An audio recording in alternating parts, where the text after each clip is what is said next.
नमस्तेस्तु भगवन् विश्वेश्वराय महादेवाय त्र्यम्बकाय त्रिपुरान्तकाय त्रिकाग्निकालाय कालाग्निरुद्राय नीलकण्ठाय मृत्युञ्जयाय सर्वेश्वराय सदाशिवाय श्रीमान् महादेवाय नमः। ॐ नमः शम्भवाय च मयोभवाय च नमः शङ्कराय च मयस्कराय च नमः शिवाय च शिवतराय च।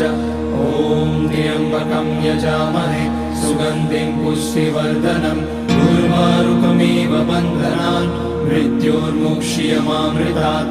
नागेन्द्रहाराय त्रिलोचनाय भस्माकराय महेश्वराय नित्याय शुद्धाय दिगम्बराय तस्मै नकाराय नमः शिवाय। मन्दाकिनी सलिलचन्दन चर्चिताय नन्दीश्वर प्रमथनाथ महेश्वराय